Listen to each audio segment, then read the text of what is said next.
अभी लेकिन घाटी का जिस तरीके से माहौल में देख रहा हूँ पूरा सुधर रहा है, आपकी तरफ ध्यान क्यों नहीं दिया जा रहा है? क्या वजह हो सकती है इसकी?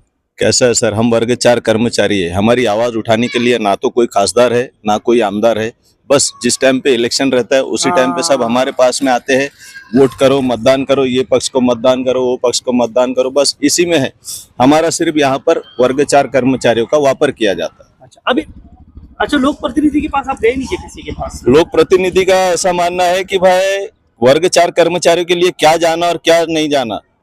हम तो उनसे यही दरख्वास्त करेंगे कि भाई जिस टाइम पे यहाँ पर कोई हादसा होता है, आप शायद उसी का रास्ता देख रहे हैं कि भाई जिस टाइम पे कोई हादसा हो जाएगा और उस टाइम पे हम जाके उनकी सहानुभूति करेंगे, उस परिवार की सहानुभूति करेंगे। भाई आपके घर में कोई हादसा हो गया, हम उसका दुखित व्यक्त कर, हाँ हाँ, दुख हो गया तो उसके बारे में आएंगे।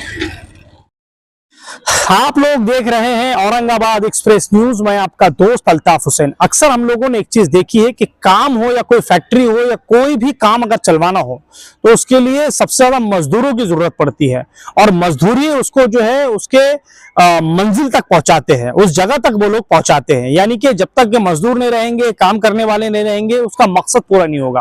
कंपनी डालने का मकसद ये कि उसके अंदर अगर मजदूर होंगे तो उससे प्रॉफिट मिलेगा, उससे काम होगा, उसकी वजह से सारे काम आसान होंगे। उसी के चलते मैं इस वक्त मौजूद हूँ घाटी के अंदर, और घाटी के पीछे जो लोग आप लोग देखते हैं, जो लोग काम करते हैं वहां पर, जो कर्मचारी है, उन लोगों को रहने के लिए बिल्डिंग दी गई है। वो बहुत पुरानी है, 1962 वहां पर लिखा हुआ है। आप लोगों को वीडियो में दिखाने की मैं कोशिश करूंगा।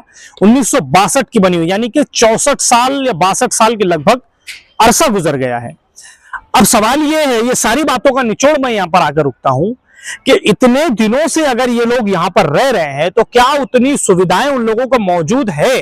क्योंकि हॉस्पिटल के अंदर जो कर्मचारी काम करता है वो न जाने किस किस रास्ते से गुजरता है, वो कैसे गुजरता है, उसको ऐसे काम करना पड़ते हैं। कर्मचारी आप लोगों को पोस्टमार्टम वार्ड में मिलेंगे, कर्मचारी आपको डिलीवरी वार्ड में मिलेंगे, कर्मचारी आपको एक्सीडेंट वार्ड में मिलेंगे, कर्मचारी आपको कैंसर के हॉस्पिटल में मिलेंगे। यानी कि वो अपनी जान जोखिम में डालकर लोगों की जान बचाते हैं। और जब वो लोग लोगों की जान बचाते हैं तो वो जब घर आते हैं तो उनके घर में भी मासूम छोटे बच्चे होते हैं, उनके घर में बुजुर्ग माँ होती है, उनके घर में बुजुर्ग बाप होता है। तब वो उनके पास आते हैं तो कई डॉक्टर्स तो खुद ये बोलते हैं कि इन्फेक्शन से दूर रहना चाहिए, लेकिन वो कर्मचारी पूरे हॉस्पिटल का इन्फेक्शन लेकर अपने घर पहुंचता है, और जब यहाँ पहुंचता है तो अपने बच्चे, अपने बीवी, अपने माँ, अपने बाप के साथ वो रहता है। अब इस सारी बातों का निचोड़ ये है कि इन लोगों के लिए जब यहाँ पर घर मैंने देखे तो इन लोगों के घरों के तो ये हाल है कि एक कबाड़ खाने से भी बदतर हाल हो चुके हैं। मैं वीडियो में आप लोगों को दिखाने की कोशिश करूंगा। पिछले कई सालों से, 20 सालों के लगभग, ये बिल्डिंगों को कलर तक नहीं किया गया।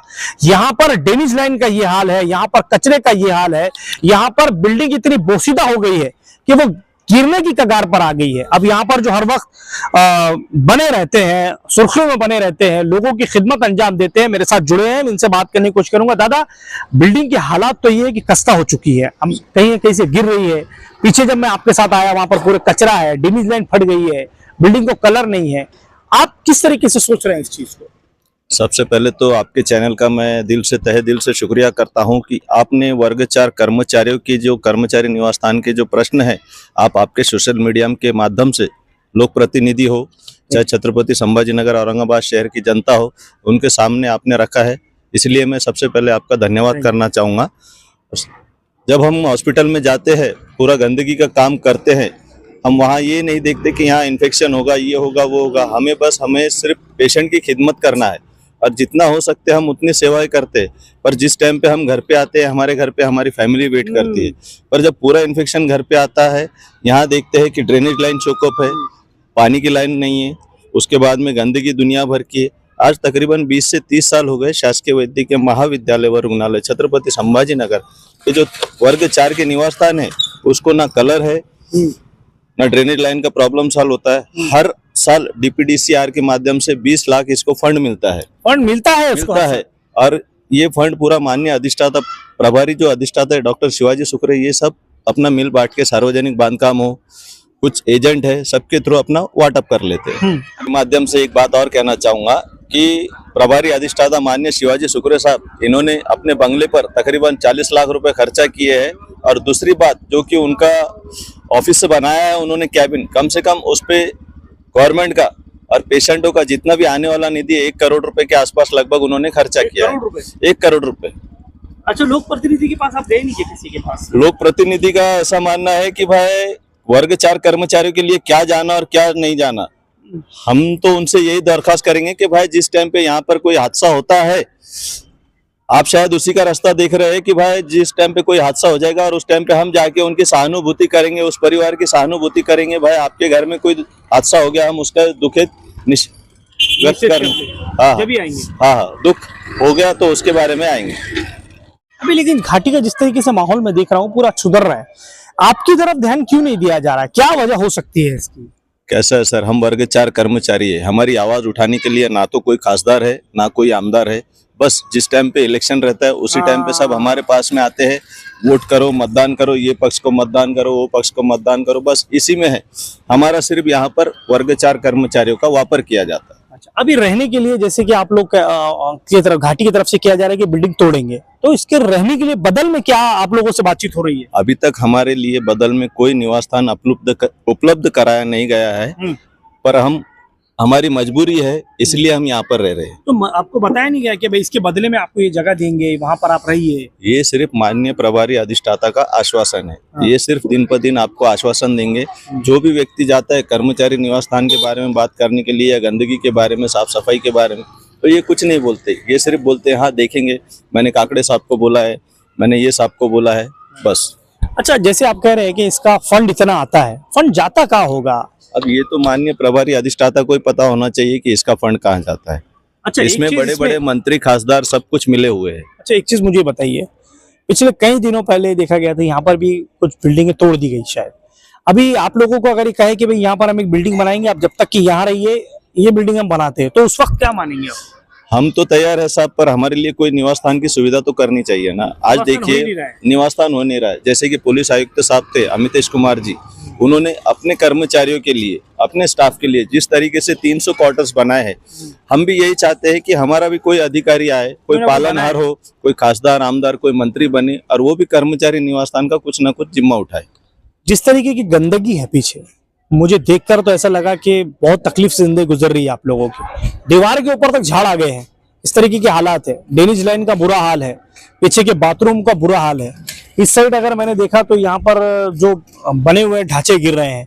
कैसी लाइफ गुजर रही है आप लोगों की? सर अभी बस जैसा है निकालना है हमको, क्योंकि माननीय प्रभारी अधिष्ठाता जितना भ्रष्टाचार कर रहे हैं उनका भ्रष्टाचार कम नहीं हो रहा है। सर्जरी बिल्डिंग में लाखों करोड़ों के काम पक्ष के कार्यकर्ताओं के जो मंत्री जी के नजदीक के हैं उनको ये काम दिया गया, पर कर्मचारी निवास स्थान के पास में कोई लोक प्रतिनिधि आवाज नहीं उठाता।